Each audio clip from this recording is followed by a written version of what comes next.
There we go. Oh my gosh, I forgot to take everyone's temperature. Good grief. Yeah, foreheads. Yeah, thank you. Sorry. Someday I'll know when things are normal, when I don't have to do something that... Okay, Austin, have a seat. Come on, chop, chop. Yeah, I almost forgot. Yep. It's like routine. Okay. Here we are. Yeah, we're actually recording. Yep, oh, here. Help me out here. Yep, that looks good. Okay, and ding. Here we go. All right. Okay, good morning, ladies and gentlemen. Map touch, please. All quiet, please. Thank you. Looks like some people are ready. Let's do the pledge first, shall we, since you're already standing. What? Is this recording? Yeah, why? Nothing. It's already recorded. Yikes. Mia's like, oh no.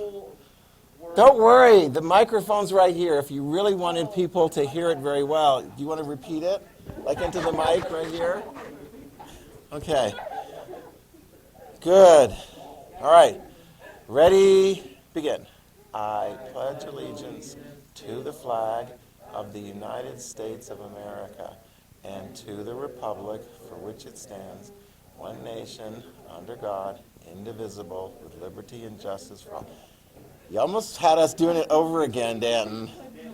Danton, you're going to be like on the no bogus list and the no fly list. And the... yeah. Okay. Well, if you don't want to do the pledge respectfully, don't do it at all. Right? Because when I do it first period on blue days, literally, I want to say there's like 2 of the students that do it regularly with like volume. Most of them, like, I could either barely hear it or they just don't do it at all, which is fine. But we don't mock the pledge because it stands for. Okay, you guys can sit down now, unless you would actually. Go ahead, take out your notes. Come on, chop, chop. There we go. There we go.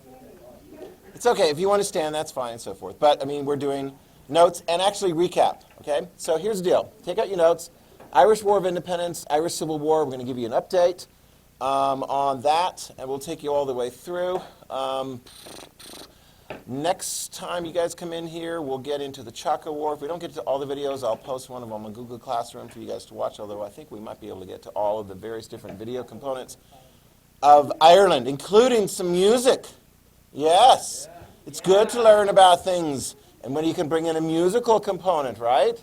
So, like, can you remember some music that was associated with, say, the fall of the Soviet Union? Yeah, I know he's not up there. I put, yeah, my friend, Urwis, and his band, Ruya, right? Yeah, so music. And do they have music in Ireland? Of course they do. So, yeah, they actually got a couple of tunes. I'll play them in the video. And one of them, they pretty much come from the Irish independence side of the fight. So one of them is talking about the Black and Tans. And it's very ironic because when they sing about the Black and Tans, they say, come out and fight like a man. Which is really interesting because who used guerrilla tactics in the war? Yeah, the other side. Yeah, the Irish Catholics. Yeah, the Irish, which made sense because they didn't have. In fact, write this down because I think I probably forgot to mention this to you. They didn't have like all these weapons and so forth like the British had. I mean, the British had tons of weapons. Certainly, plenty left over from World War I. Healy, where do you suppose the IRA got most of their weapons, their guns and ammunition and stuff? It's a tough, now think about it. If you don't know, it's okay. Anybody, raise your hand if you have an idea of where the IRA got their weapons. No idea? No idea? Yes? America. Wait, because in later times that will be one of the answers, but not at that particular time that I am aware of to a large degree. Danton, I'm sorry, I was just about to call on you. You may speak. You said what I was going to say. Okay. How about this? Question. All right, now you've already established this. Were there a lot of weapons in Ireland during the Irish War of Independence? Yes. Who had them? The British. So how can the IRA get the weapons from the British? Yeah, they raid their armories, and so you can write that down. A lot of so there were a lot of attacks against British military installations for the sole purpose of getting weapons. Were they like attacking them originally with that 50 stones?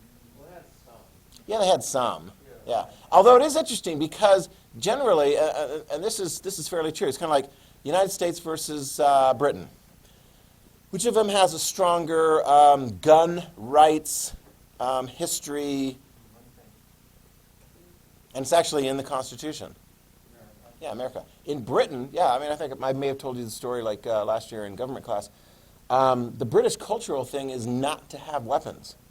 The British elite, the royal government, the nobles did not want the average people to have weapons. They could either, if the average people had weapons, they would go onto the Lord's land and poach the deer and other animals that were reserved for hunting only by the Lord, the nobles.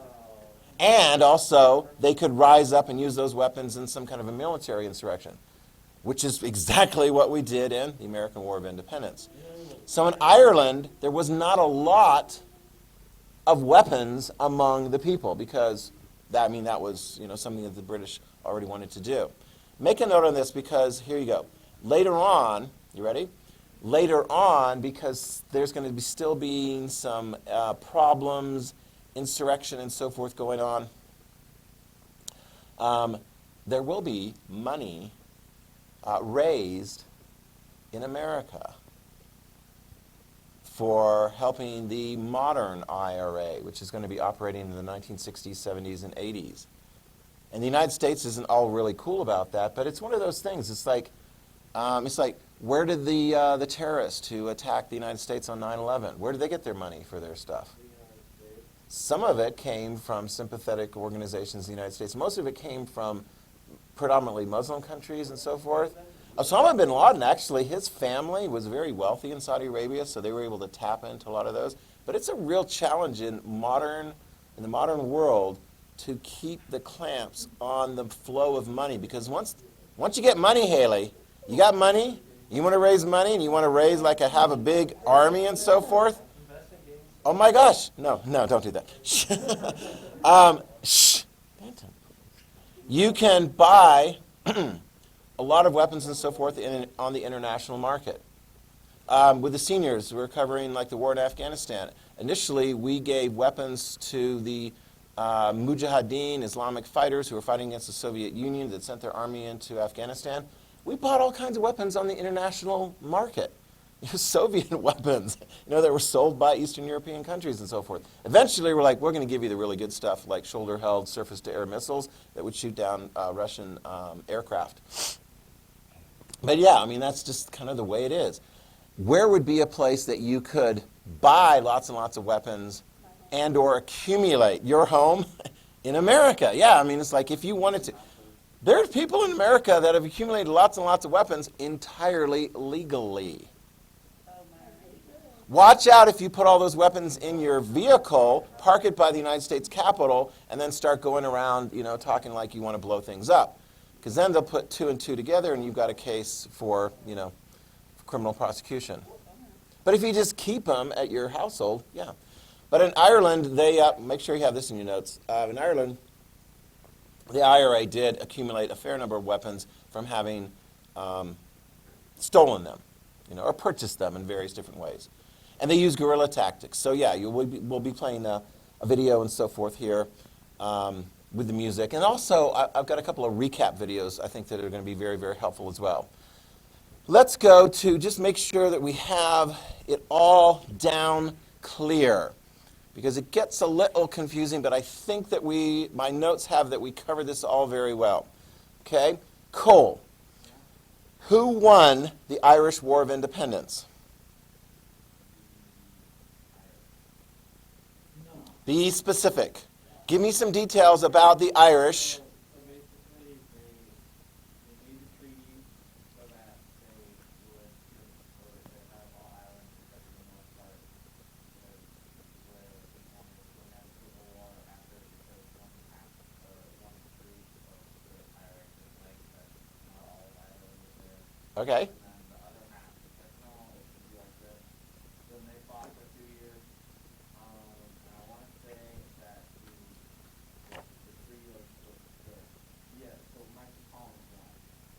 Okay, we're going to fill in the details. Nothing that you've said is wrong. We're going to flesh it out. Austin? Very good. Austin, well, let's fill this out. Let's confirm. When Cole said that there was the folks in the Northern Ireland that didn't want to be part of Western Ireland, give me some details about those folks living up in Northern Ireland. How are they different from the average folks living in the rest of Ireland?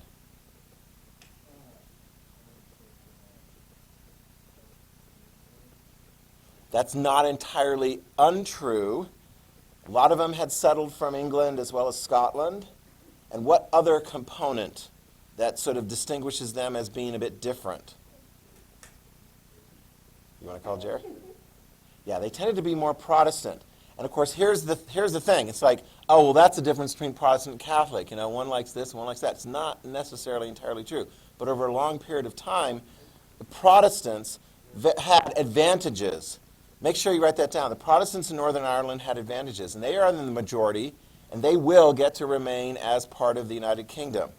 So that's why it's still called the United Kingdom of Great Britain. Not and Ireland, but and Northern Ireland. So, and that was also correct. Part of the IRA and Sinn Féin, the political wing, liked it. That would be the Michael Collins. Cole got that right. Okay? And here's the irony.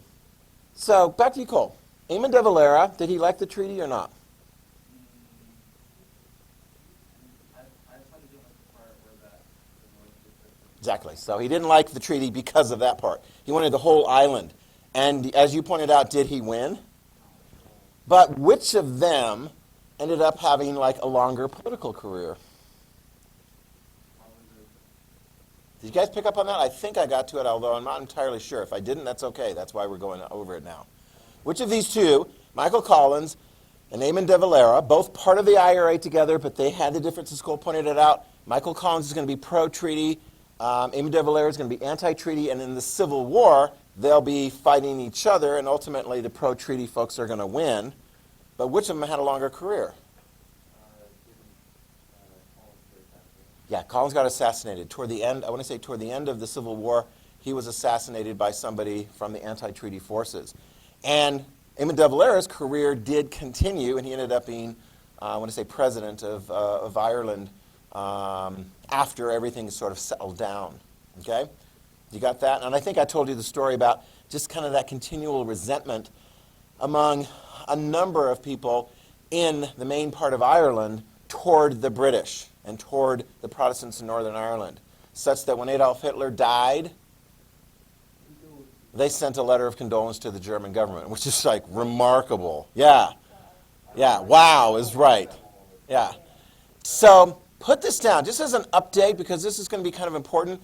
How many of you guys are interested in traveling to Ireland someday? I'd recommend it. It's, oh my gosh, it's a beautiful place, full of culture, and it's just fascinating. But you need to know the history so you don't stick your foot in your mouth someday and go, oh, are you like part of Sinn Féin or, you know, oh, why is this wall here in Belfast? I thought, why do you have wall? Anyway, so it's good to know the history. And the thing is, write this down, in the 1960s, during our civil rights movement, there was a group of people in Northern Ireland who are like, yeah, we're treated like second-class citizens too. And those were the Irish Catholics. Okay? And they had been growing. In fact, write this down. Even today, the Irish Catholic percentage of the population in Northern Ireland has been growing. Haley, why do you suppose the Irish Catholic population has been growing relative to the Irish Protestant? And I'll give you a little bit of a clue. Because like in this country, you would say, oh, Hispanic, Latino population is growing in part because of immigration trends. Yeah. But it's also because of something else, and this is taking place in Northern Ireland. How else do you get more people from one group as opposed to the other? And if you don't know, I'll send you back to remedial education in Mr. Holliday, because he was supposed to teach that to you last year, I think. Or was it the year before? What? Affirm food. Why are there going to be more Catholics over time than Protestants? Do you want to ask Jeremiah? They have a lot of babies. Babies! Babies! Right? Well, not right now. And if you're not sure about it, how actually the process and so forth is, I don't know, look it up on Wikipedia or something like yeah. It's like, yeah, anyway, yeah. Yeah, oh my gosh, there was this one thing I was like, you got to be kidding. I think it was a female comedian. She was like, I'm going to teach my children everything so they know exactly what's going on. Like, about the birds and the bees and honesty, and like, where do little animals come from? And so they're like, where do little animals come from? And the little girl and the little kid is like, well, I think there might be something maybe on YouTube. And sure enough, there was something on YouTube about like where little animals come from and so forth, right? So they're like, here's this and here's this, and the moms feel like, I'm feeling so modern and informative and stuff like that. And then the little kid's like, where do human babies come from? And then the little kid, and she's like, well, it's just kind of like the same. I bet they have videos on the internet too for that. And she's like, no, there's no videos on the internet. Do not even look for them. They do not exist. So yeah, I mean, over time, you can write this down. In parts of Northern Ireland, some of the counties, Haley loves this, in parts of Northern Ireland, the Catholic Protestant population has grown up. It's gotten bigger. Put this down. In the 1960s and into the 70s and into the 80s, there was a movement, and it did involve violence against the British authorities and against the Protestant-dominated political authorities in Northern Ireland. They called it the Troubles. But it involved, depending on how you look at it, it's okay. Shh, don't look things up, okay? Yeah, too late. Yeah. It involved, yeah.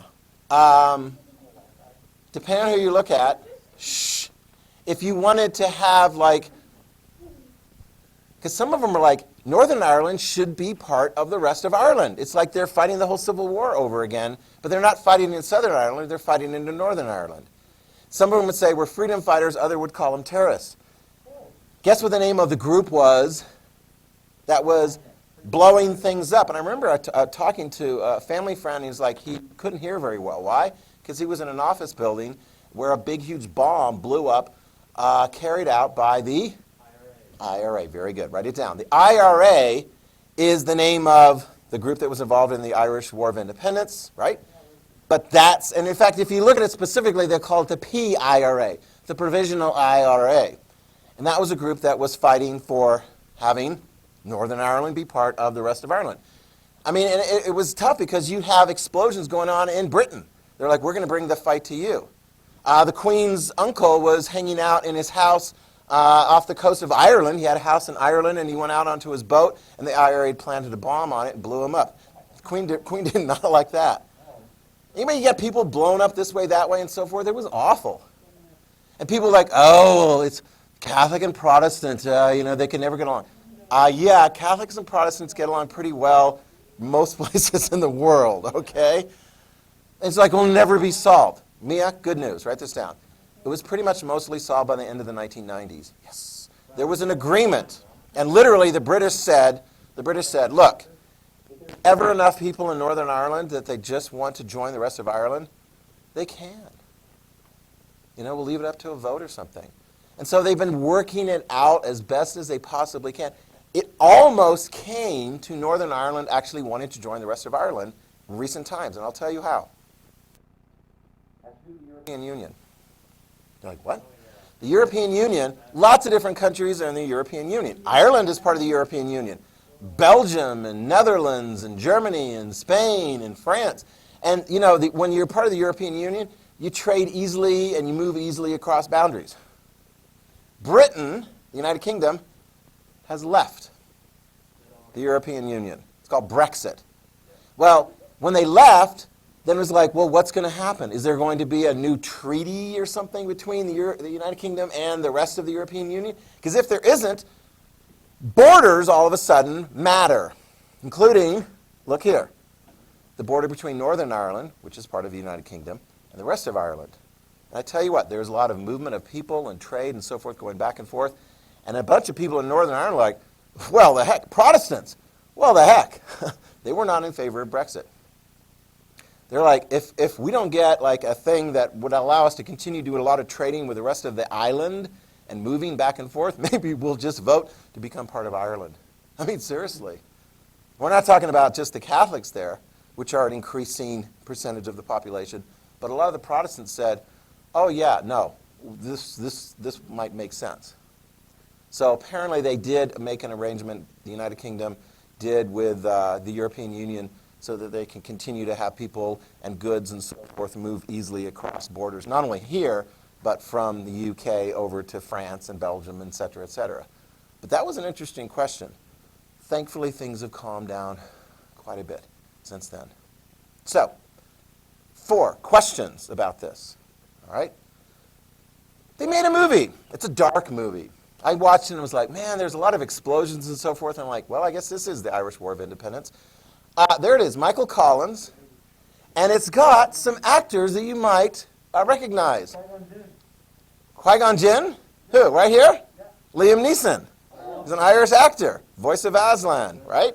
Schindler, in Schindler's List, to be seen, right? He plays Michael Collins. Right here is Eamon de Valera. Do you recognize the actor?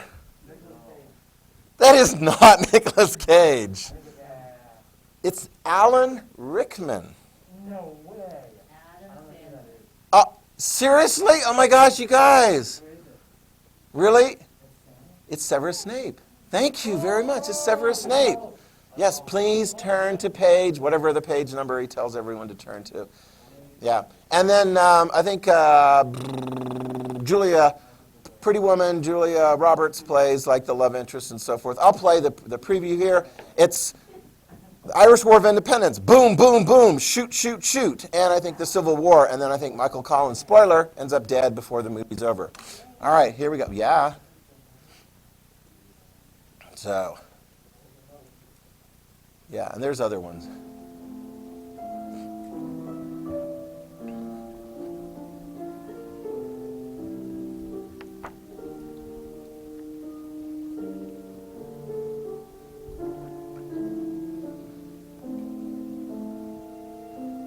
What happens in 1916 in Dublin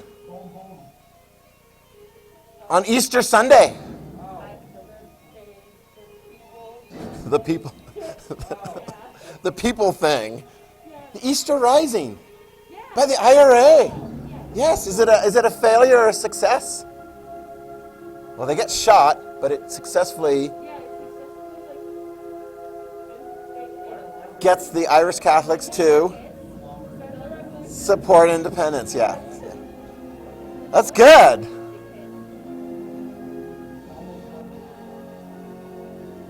So lots of boom boom and shooting and execution and then they threw a love story into the middle of it. Because, yeah.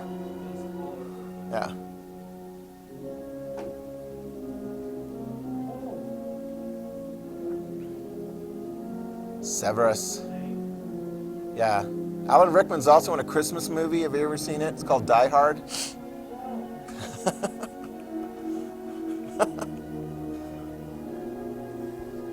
All right.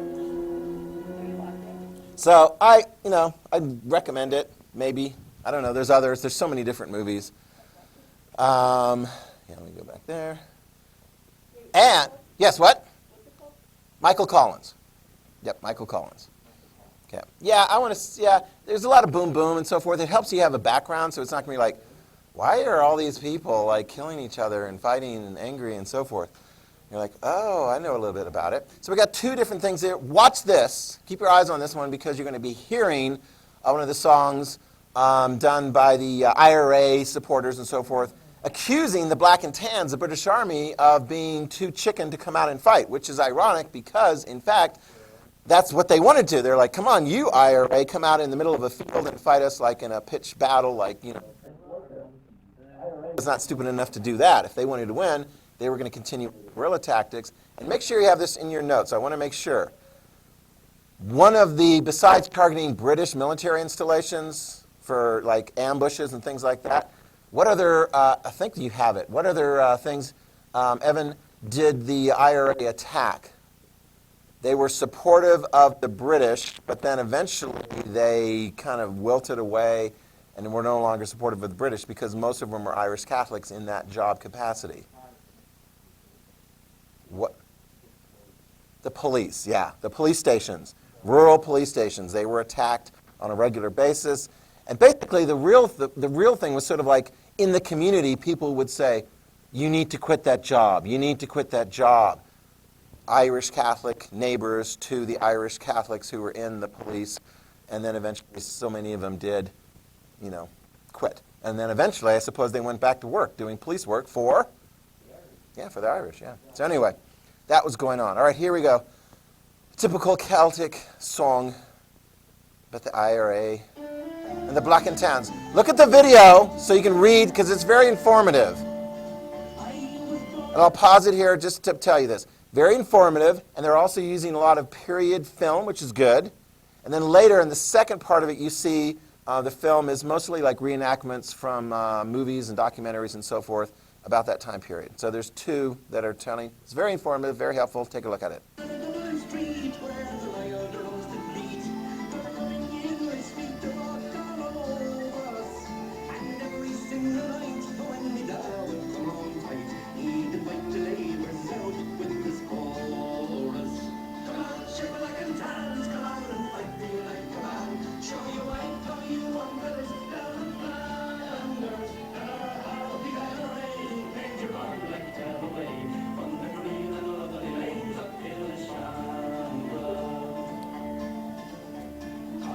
It's very Celtic sounding.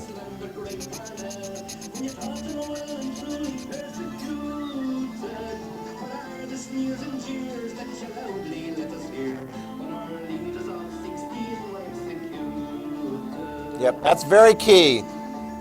The morale was undermined.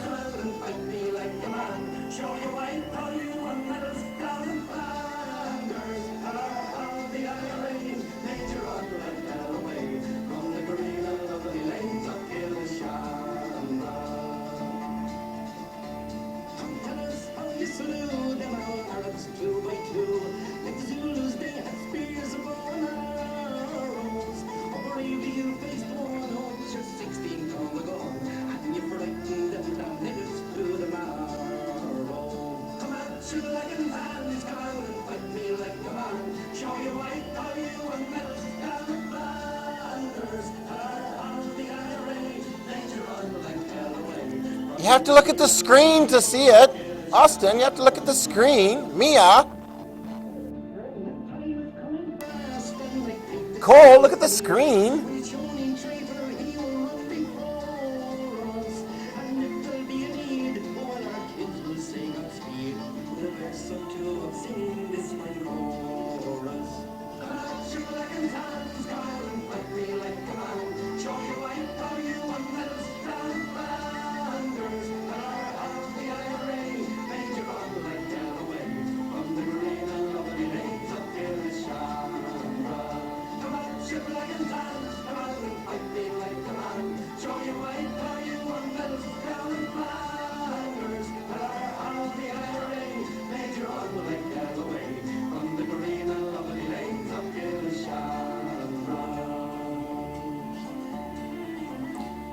Whoa, they did that? I think that's from Cork.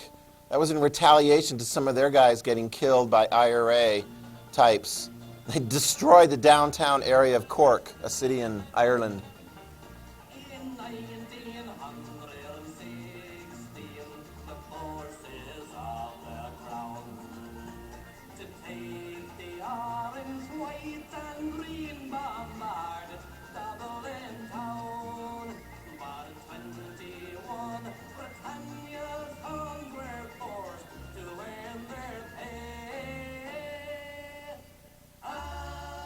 November 1920, the soccer match where the retaliation took place on the crowd.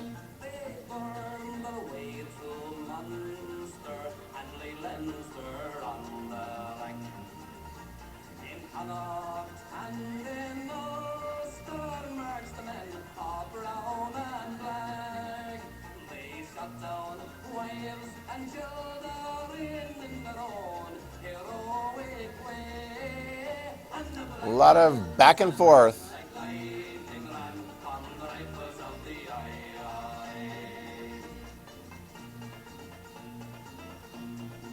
Burnt cork in their caps. Ooh. Yeah, this is reenactment footage.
There you go. Lots of civilian support.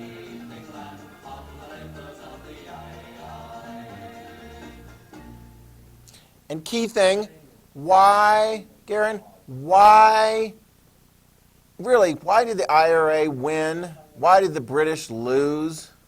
When Britain is so big and powerful and has all these resources and can fight Germany in World War I and beat Germany?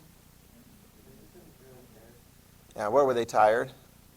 Yeah, why were they particularly tired? Yeah, it's kind of like if you were to apply it to your own lives, be careful if you ever leave something to the last minute and you pull an all-nighter, because that next day, you hope that there's not really much going on the next day. But if there is, oh boy, howdy, it's going to be a challenge. So yeah, and the IRA knew this, and so they struck when the British were going to be vulnerable. All right? Here is a 3-minute history, oh my gosh, which of course they have to do it in 4 minutes and 40 seconds. This will help. In the late 19th century, there was a growing demand for home rule in Ireland. This resulted in a great deal of parliamentary seats going to politicians who supported the idea. The Liberal Party of the UK then decided to strike a deal with Irish nationalists. Do you have it in your notes? I want to make sure. We've got all these like Michael Collins and so forth. Who was the leader of the British during this particular time? The parliamentary leader, and he was also the leader of Britain at the end of World War I, and he will be going into this time period. He's got 3 first names. I want to make sure you have it in your notes because I wasn't sure if I'd stress this. Not Winston Churchill, no. We're going to hear about him plenty in World War II. I may not have given this to you, I probably didn't. Who was it? Who signed the Treaty of Versailles for the British Prime Minister. He will also be the leader of this particular time. If you don't remember it, write this down. You ready? David, Lloyd, George. It's one person.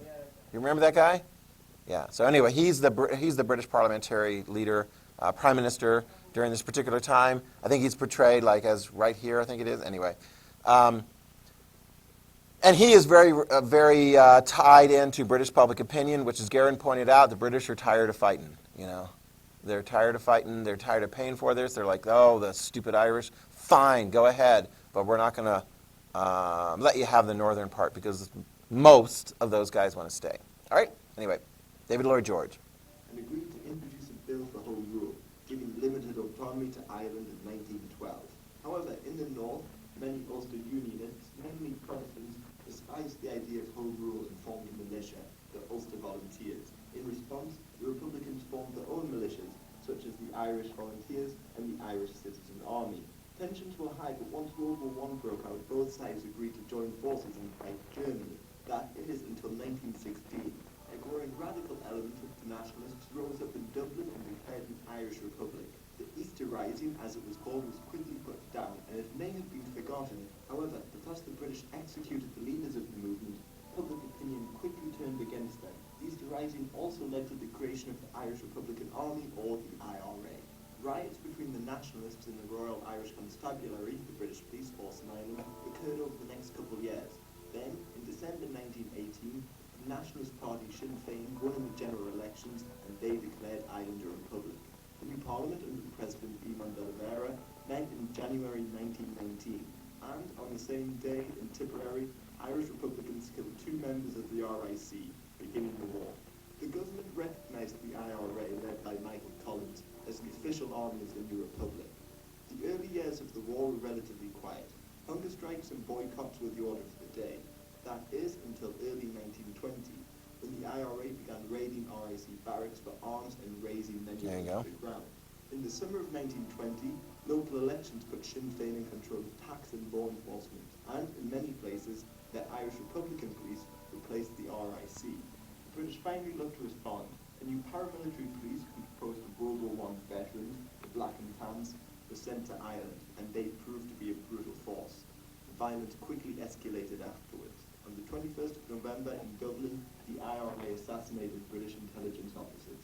In response, that afternoon, the RIC and the Black and Tans killed 15 civilians at a football match at Croke Park. I thought it was 12, or is it 15? The Ulster Special Constabulary and killed many Catholics.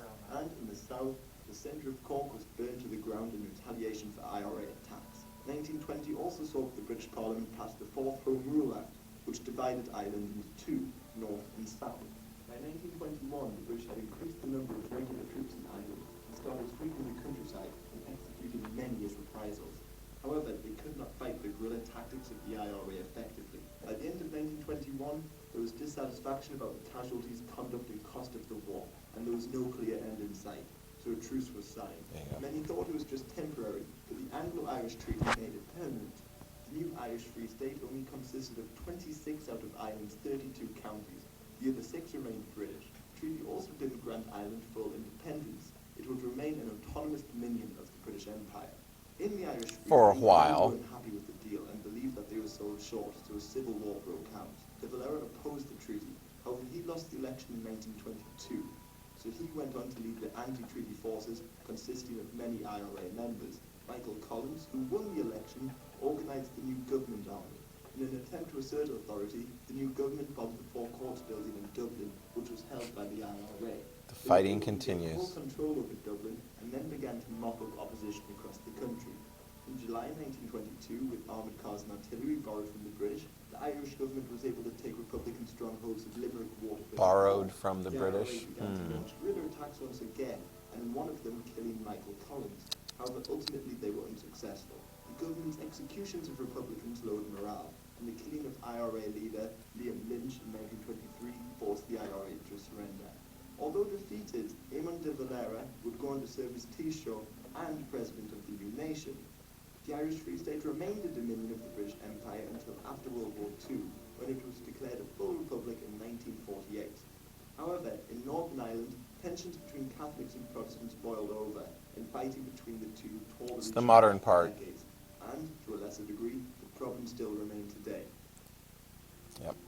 I'm going to start this next one, which is actually even deeper, and it goes way back, and we'll play this all the way to the end, and and then you can watch the rest of it before you come in the next time to wrap up. This is the deep, deep, long history of it. The island Very was interesting. split between the Republic of Ireland, an independent country, and Northern Ireland, wedged together with Scotland, England, and Wales, forming the United Kingdom. But why exactly is Ireland split, and when did it happen? To fully understand the situation, This goes we need to go way back to back. the 12th century. After the Normans had successfully invaded England and taken the throne, they decided to invade Ireland. In the Austin, look. forth to strengthen the Catholic control over the Irish Church, landed in Ireland Cole. in 1171 and took control of large parts of the island. And in the following year, Danton. the Lordship of Ireland was created, in which the Lord of Ireland was also the King of England. The Lordship of Ireland was a papal possession held by the King of England. This was the beginning of what would become centuries of English and later British rule over the island of Ireland. Officially, the Lordship of Ireland ruled over the entire island, but in reality, control was much less than this. And over the years, English control of Ireland receded over time. This was a time before there was a religious difference between Ireland and England. The English and the native Very Irish strong were both accent. Catholic nations, as this was a time before the emergence of Protestantism. So many of the Normans in Ireland assimilated into Irish life and have become more Irish than the Irish themselves. Laws were introduced which banned the intermarriage between English settlers and the Gaelic Irish, as well as a ban on the use of the Irish language, but these laws were largely ineffective. By the late 15th century, English rule was limited to an area known as Pale. The early 16th century, and what became known as the Protestant Reformation, in which many European powers turned their back on the Roman Catholic Church, forming a new branch of the Christian faith. Although the Reformation was about religion, it also had a lot to do with politics as well. With Henry VIII as the King of England, the Pope refused to annul his marriage to Catherine of Aragon. This, as well as other contributing factors, caused Henry VIII to break away from the Roman Catholic Church and establish the Church of England, with himself as the leader. With this, the political situation in Ireland became uncertain, as Ireland was a papal possession with the King of England as Lord of Ireland. In 1542, after an act of Irish Parliament, Henry VIII was proclaimed King of Ireland. The Lordship of Ireland became the Kingdom of Ireland. However, Henry VIII was not recognised by the Catholic powers throughout Europe. After Henry VIII's death in 1547, his Protestant raised many wrote son Edward VI ascended to the throne, but he died of illness just a few years later at the age of 15.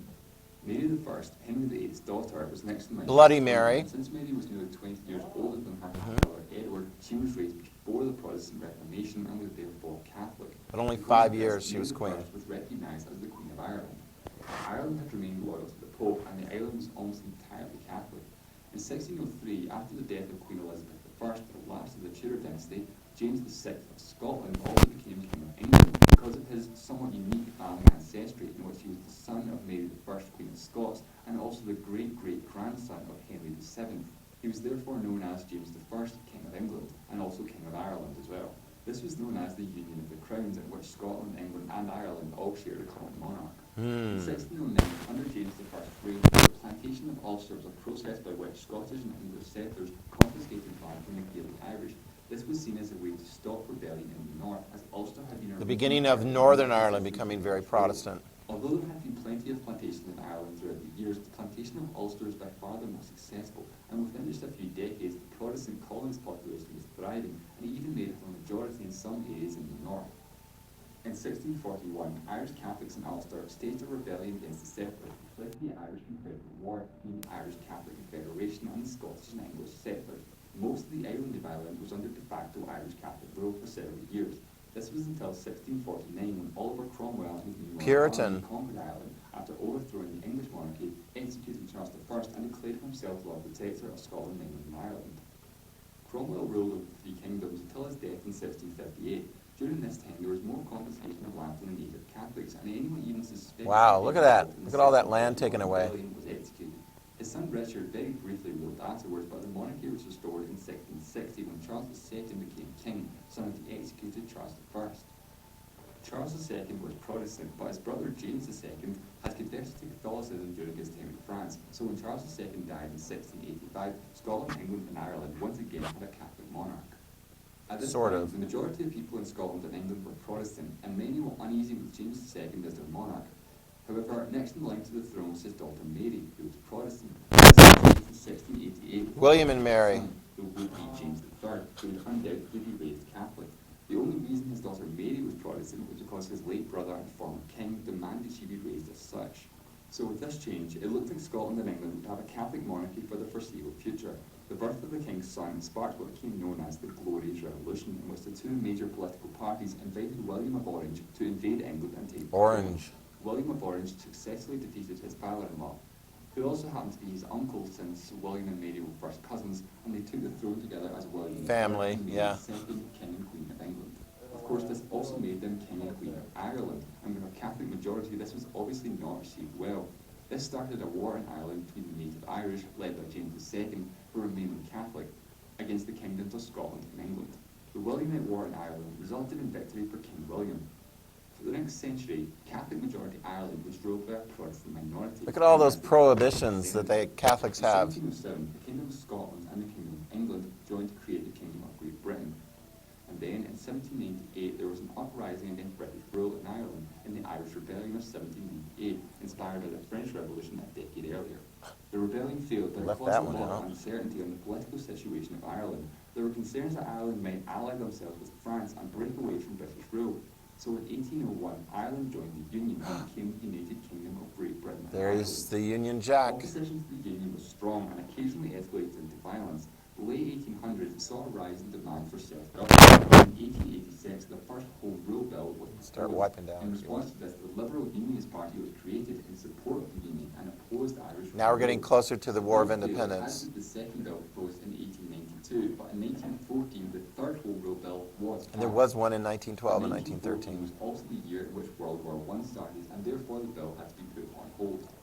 With the British Army still occupied with the war in Europe, Irish Republicans staged a rebellion in Dublin called the Easter Rising, with the goal of putting an end to British rule in Ireland and establishing an Irish Republic. The rising took place over the course of just a few days, but nearly 500 people died, most of whom were civilians. But with far superior numbers, the British Army managed to suppress the rebellion. The result was an unconditional surrender by the rebel forces, and most of the rebel leaders were executed. Oh. In the 1918 UK general election, an Irish political party called Sinn Féin, who supported Irish independence. So you can watch the last part of this. We'll post the link for you on Google Classroom. But they chose not to get a seat for the British Parliament, but instead said to form an Irish Parliament. That's right. Republic as a new independent country. The Irish Republic being the whole island of Ireland, but there was a lot more in the Union North, especially in Ulster, where 4 of the 1920 villages. This led to the Irish War for independence, primarily